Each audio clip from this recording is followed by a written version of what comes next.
of off-duty law enforcers risked their lives not once but twice today. News 4's Rachel Kingston is live for you in North Buffalo. Good evening, Rachel.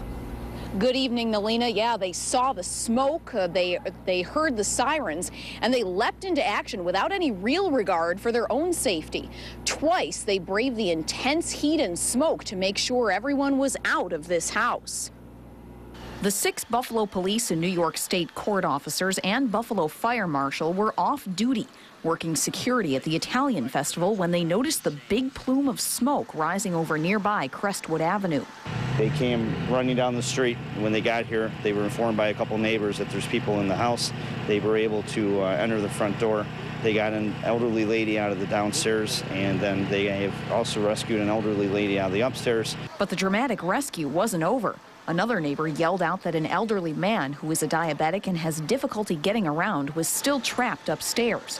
Once again, without the benefit of protective gear or oxygen, the officers charged into the burning home and carried the man to safety, just as firefighters were arriving. Bystanders are hailing them as heroes, but Detective Rinaldo sees things differently. It's just in the officers' natures. They see a problem, they go in and they address it, you know.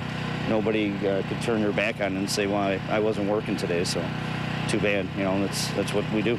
The presence of the Italian festival here, however, is both a blessing and a curse. Neighbors say the residential streets off Hurdle Avenue aren't wide enough to accommodate the extra traffic.